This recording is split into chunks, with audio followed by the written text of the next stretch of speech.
সঙ্গে দেওয়ানো কেন হয়নি?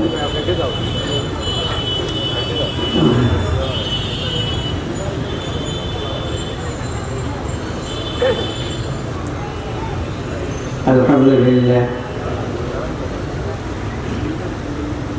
আলহামদুলিল্লাহ জাল্লা মাজদুহু আযযা ফাদাহু تقدست أسماؤه تعالت صفاته تواترت آلاؤه توافرت نعماؤه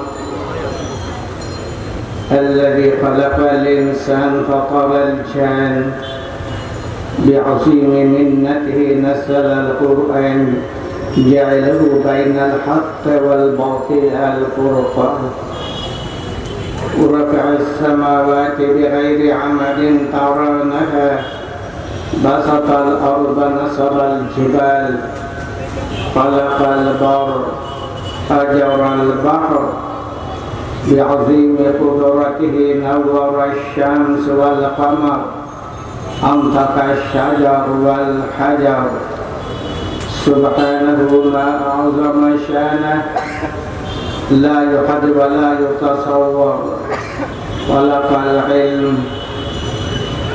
العلم خلق الجهل خلق الحق خلق الباطل خلق العلو وخلق الصفر خلق اليوم خلق الليل خلق النور خلق الظلم خلق السعادة خلق الشقاوة خلق الحياة خلق الموت خلق الأبدان خلق كل شيء نشهد أنه لا إله إلا هو وحده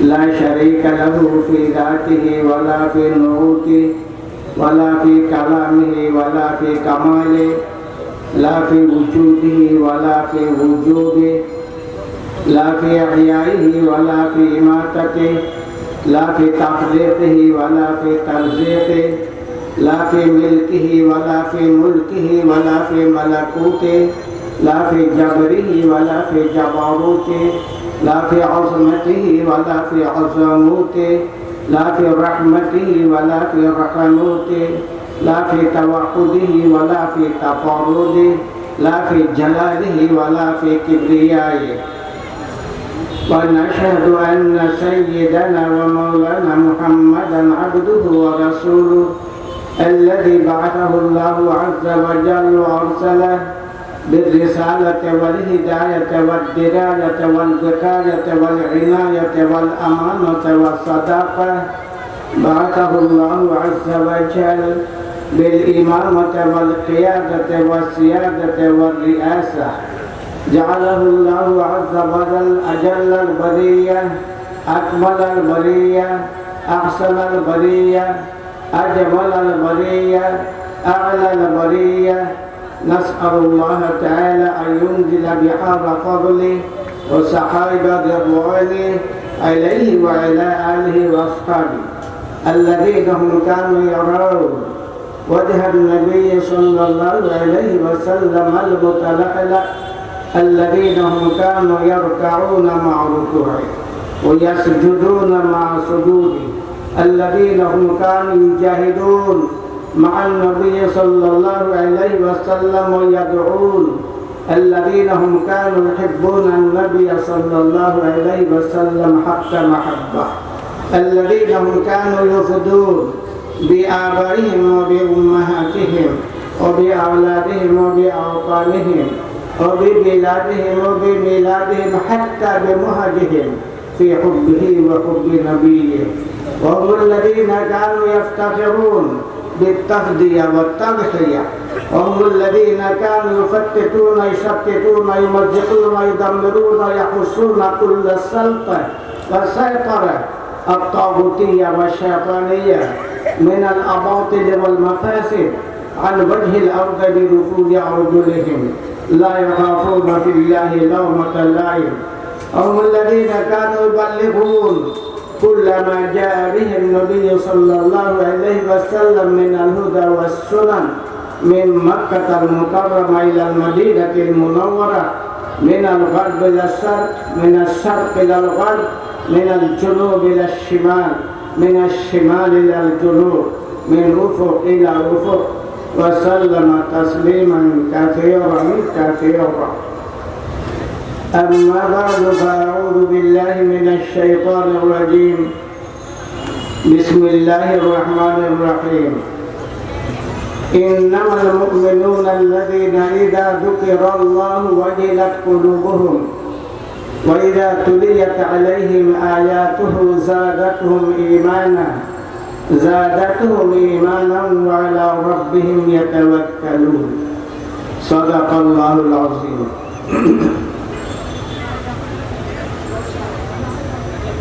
ওয়াইজিন পরিষদ সিলেটের উদ্যোগে আয়োজিত আজকের পূত পবিত্র সিরাতুন নবী সম্মেলনের সম্মানিত সভাপতি, সমাগত ইমানদীপ্ত হাজিরিনে কেরাম, নবী প্রেমে উদ্বুদ্ধ প্রিয় যুবক বৈষ্ণব, ক্লান্ত শ্রান্ত অসুস্থ অবস্থায় আপনাদের খিদমতে হাজির হয়েছি। আকস্মিকভাবে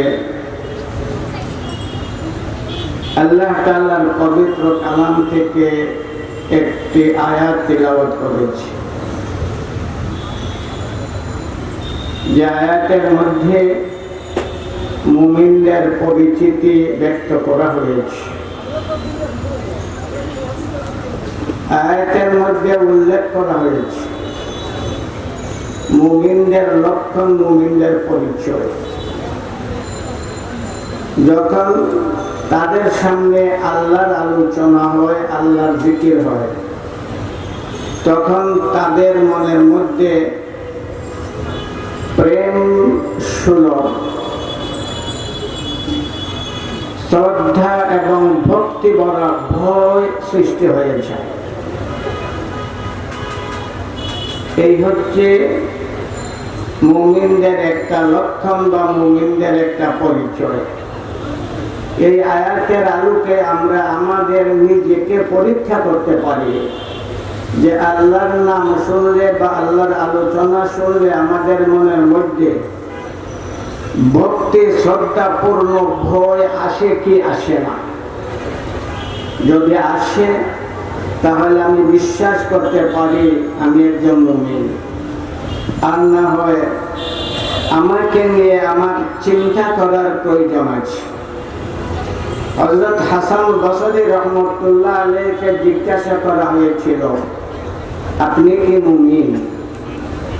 হাসান বসরি রহমতুল্লাহ আলাইহি জবাব দিলেন, তোমার প্রশ্নকে দুই ভাগে ভাগ করা যায়।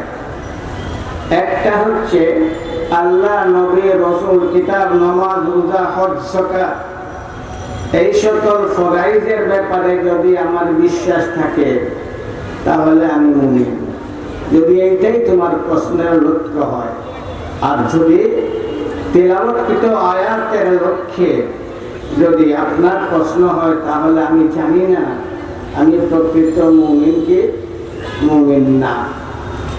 সুতরাং আমরাও আমাদের অন্তরকে, আমাদের মনকে একটু যাচাই করে দেখার সুযোগ আছে যে আল্লাহর নাম শুনলে মনের মধ্যে প্রেম ভালোবাসা সৃষ্টি হয় কি হয় না, ভয় ভীতি আসে কি আসে না, আল্লাহর মাহাত্ম্য আর আল্লাহর কুদরতের একটা প্রভাব আমাদের অন্তরের মধ্যে পড়ে কি পড়ে না। যদি পড়ে তাহলে আলহামদুলিল্লাহ আমরা মনে করতে পারি যে আমরা মুমিন। আল্লাহকে ভয় করা ওইটা আবার কেমনে সম্ভব? আল্লাহকে দেখা যায় না, আল্লাহকে স্পর্শ করা যায় না, আল্লাহ অদৃশ্য, তীক্ষ্ণ সত্তার অধিকারী। সুতরাং আল্লাহকে ভয় করব কেমনে আমরা? হিংস্র জীব জন্তুকে দেখলে ভয় আসে, সর্প দেখলে ভয় আসে, সাপ দেখলে এমনিতেই ভয় আসে না? আসে না? একটা সাপ যদি এইখান দিয়ে দৌড়িয়ে যায়, ওই সাপ যদি আমাদের দিকে নাও আসে, পার্শ্ব দিয়ে চলে যায়, এরপরও আমরা বসে থাকবো না। ওই সাপের ভয়ে আমরা দৌড়বো না দৌড়বো না? বলুন না। আপনারা হয়তো দৌড়তে না পারেন, আমি সবার আগে দৌড় দিব। কারণ সর্প দেখলেই ভয় আসে, বাঘ দেখলেই ভয় আসে, হিংস্র যে কোনো জন্তুকে দেখলেই কি আসে? একটা ভয় আসে। আল্লাহকে তো দেখা যায় না, তাহলে আল্লাহকে ভয় করব কেমন করে? আল্লাহকে দেখা না গেলেও আল্লাহকে ভয় করা যায়। আল্লাহকে দেখা যায় না, আল্লাহর কুদরতের নিশানি সবগুলা দেখা যায়। আল্লাহর মহত্বের যে পরিচিতিগুলা রয়েছে আমাদের চোখের সামনে, সেইগুলাকে দেখা যায় না? দেখা যায় না? বলুন না। চাঁদ কে বানাইছে? দেখা যায় না? যায় না? সূর্য কে বানাইছে? দেখা যায় না? যায় না? আকাশ কে বানাইছে? দেখা যায় না? যায় না? পৃথিবী কে বানাইছে? সাগর সমুদ্র কে বানাইছে? পাহাড় পর্বত কে বানাইছে? শুধু আপনারে বানাইছে না, আপনাকে কে বানাইছে? জোরে বলুন না, আরো জোরে বলুন না, সবাই বলুন না। আল্লাহ বানাইছে। যদিও আল্লাহকে আমরা দেখি না, তবে আল্লাহর অস্তিত্বের অনেকগুলো লক্ষণ আমরা দেখি। হাফিজ আহমদউদ্দিন ইবনে কাসির রাহমাতুল্লাহ আলাইহি লিখছেন, আরবের একজন বৃদ্ধা মহিলা, সে বিরাট দীর্ঘ মরুভূমির রাস্তা অতিক্রম করছিল। বৃদ্ধা, বৃদ্ধা বুঝেন তো, যৌবনহারা বয়স্কা মহিলা। কিন্তু আরবের বৃদ্ধা, যদিও বৃদ্ধা বয়স্কা, তবুও তাদের দেহে একটা বিশেষ শক্তি থাকে। ওইখানের পরিবেশ চলছিল নির্ভয়ে নির্বিঘ্নে, মরুভূমির দীর্ঘ রাস্তা অতিক্রম করছিল। হঠাৎ করে দেখে একটা যুবক তার পশ্চাৎ ধাবন করে তার দিকে আগাইয়া আসতেছে, দ্রুত চলছে ওই বৃদ্ধা মহিলার দিকে। ওই মহিলাটা একবারে একা, জনশূন্য মরুভূমি, চলতে লাগলো। বৃদ্ধা মহিলাও দ্রুত গতিতে চলতে লাগলো, যাতে ওই যুবক তার নাগাল না পায়। কিন্তু বৃদ্ধা কতক্ষণ চলবে? ওই যুবক খুব তাড়াতাড়ি করে চলতে লাগলো। একবারে মহিলার কাছে এসে মহিলার কাপড়ের একটা কোনায় ধরে নিল। ওই সময় সেই মহিলা ভয়ে চিৎকার করে উঠল, বলতে লাগলো, ইত্তাকিল্লাহ ইয়া আব্দুল্লাহ, ইত্তাকিল্লাহ ইয়া আব্দুল্লাহ, ইন্নী আখাফুল্লাহ রাব্বাল আলামিন। হে আল্লাহর বান্দা, তুমি আল্লাহকে ভয় করো, আমি আমার আল্লাহ রব্বুল আলামিনকে ভয় করি। ওই সময় ওই যুবক আল্লাহর নাম শুনলো। ওই বৃদ্ধা মহিলাকে বলতে লাগলো, জিজ্ঞেস করতে লাগলো, হে বৃদ্ধা, তুমি যে নামটি নিলে এবং যার ব্যাপারে তুমি রব্বুল আলামিন হওয়ার ঘোষণা দিলে, তুমি আল্লাহ বললে, ওই আল্লাহকে তুমি কি কোনোদিন দেখেছ? বৃদ্ধা সরল সোজা অশিক্ষিতা গ্রামীণ একটা মহিলা জবাব দিল, না, আমি আল্লাহকে দেখিনি। আল্লাহকে দেখা যায় না। বলুন না, আল্লাহকে দেখা যায় না। লা তুদরিকুল আবসার ওয়া হুয়া ইউদরিকুল আবসার ওয়া হুয়াল লাতীফুল খাবীর। আল্লাহকে দেখা যায় না, আমি দেখবো কেমন করে? ওই সময় সে যুবক বলে উঠল, যাকে দেখা যায় না তাকে মানা যায় না, যাকে দেখা যায় না তাকে বিশ্বাস করা যায় না। সুতরাং আল্লাহ নাই, কেন তুমি আল্লাহ বললে? দেখা যায় না মানলে কেমন করে? ওই সময় বৃদ্ধা মহিলা যুবককে লক্ষ্য করে কয়েকটা প্রশ্ন করল।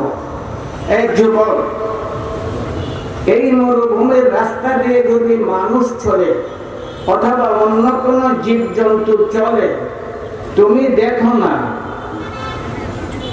এরপরও যে জীবটা চললো বা যে মানুষটা চললো, তার পায়ের চিহ্ন ওই বালির মধ্যে বসবে না বসবে না?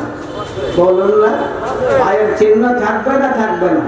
জিজ্ঞেস করতে লাগলো, এই যুবক, যদি তুমি ওই মরুভূমি দিয়ে যা চললো তাকে তুমি দেখলে না, কিন্তু তার পায়ের চিহ্ন রয়ে গেল, তুমি কি বলতে পারবে ওই রাস্তা দিয়ে কোন জন্তু চলেছে? বলতে লাগলো, হ্যাঁ জবাব আমি বলতে পারবো। কেমনে বলবে? তুমি যে দেখো নাই বলবে কেমনে?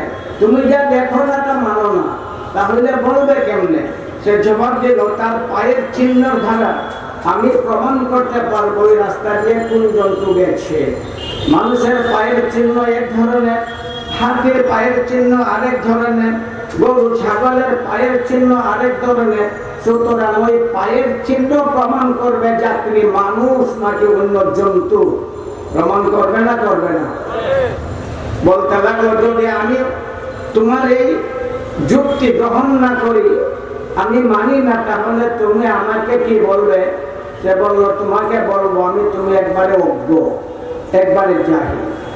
ওই মহিলা আবার প্রশ্ন করে বসলো, অশিক্ষিতা মহিলা কিন্তু আরবে, বয়স্কা বৃদ্ধা মহিলা আবার প্রশ্ন করে বসলো, এই যুবক, যদি পায়ের চিহ্ন না দেখা যায়, মরুভূমির মধ্যে পায়ের চিহ্ন বেশিক্ষণ থাকে না, একটু বাতাস চললে ওই চিহ্ন মিশে যায়, মিলে যায়, তখন তুমি কি করে বুঝবে কোন জন্তু অথবা মানুষ কি ওই রাস্তা দিয়ে গিয়েছে? তখন সে বলল, তখন আমি সন্ধান করব তার মলমূত্র এখানে আছে কি নেই। গরু ছাগলের মলমূত্র এক ধরনের, মানুষের আরেক ধরনের, হাতির এক ধরনের, ঘোড়ার এক ধরনের। এই ধরনের জীব জন্তুর মলমূত্রের মাঝে বেশ কম আছে না নেই? বলুন না, বেশ কম আছে। সেই যুবক বলতে লাগলো, আমি তার মল দ্বারা প্রমাণ করে দিব ওই রাস্তা দিয়ে কোন জন্তু গেছে। যদি গরু ছাগল হয়, তার মলমূত্রের দ্বারা তার প্রমাণ প্রতিষ্ঠিত হবে। যদি হাতি ঘোড়া হয়, তাহলে তার প্রমাণ পাওয়া যাবে। সুতরাং তার মলমূত্রের দ্বারা আমি প্রমাণ করতে পারবো যে ওই রাস্তা দিয়ে ওই জন্তু গেছে। আবার মহিলা জিজ্ঞেস করলো, যদি তোমার কথা আমি না মানি, তাহলে তুমি কি মনে করবে? জবাব দিল, তুমি একটা অজ্ঞ, তুমি একটা বোকা, আমি তাই মনে করবো। ওই সময় বৃদ্ধা মহিলা বলে উঠলো, এই যুবক, আল বারু ইয়াদুল্লু আলাল বারি ওয়া আহারুল আকদাম তাদুল্লু আলাল মাসির ওয়াল আরদু যাতু ফিজার ওয়াল বিহারু যাতু আমওয়াজ ওয়াস সামাউ যাতুল আবরার কাইফা লা তাদুল্লু আলাল লাতীফিল খাবীর। এই যুবক, এই বিরাট পথ বিশিষ্ট পৃথিবী, এই বিরাট তরঙ্গ বিশিষ্ট আকাশ, এই বিরাট বিরাট কক্ষ বিশিষ্ট আকাশ, এই বিরাট বিরাট সাগর সমুদ্র, ওইগুলা কি আল্লাহর অস্তিত্বের প্রমাণ করে না? ওই সময় যুবক ওই বৃদ্ধা মহিলার পায়ে পড়ে গেল, বলতে লাগলো, মা গো, আমি শুধু যুবক নই, আমি একজন দার্শনিক। দর্শনের মধ্যে আমি আমার জীবন কাটিয়ে দিলাম, কিন্তু আমি আমার স্রষ্টার সন্ধান পাইলাম না। এই বৃদ্ধা মহিলা, তোমার কথা থেকে আমি আমার খালিক আর মালিকের অস্তিত্বের প্রমাণ পেয়ে গেলাম। আমি তোমার কলিমা পড়ে মুসলমান হয়ে গেলাম। আল্লাহ আছেন না নাই? জোরে বলো না, জোরে বলো না, আবার জোরে বলো না। আল্লাহ আছেন, আমরা জানি, আমাদের বিশ্বাস আল্লাহ আছেন। এই পৃথিবী তার অস্তিত্বের প্রমাণ, আকাশ চাঁদ সূর্য তার অস্তিত্বের প্রমাণ, এই সকল সৃষ্টি তার অস্তিত্বের প্রমাণ। সুতরাং আল্লাহ আছেন। একদল মানুষ আছে বিজ্ঞানী, তারা তাদেরকে বিজ্ঞানী বলে।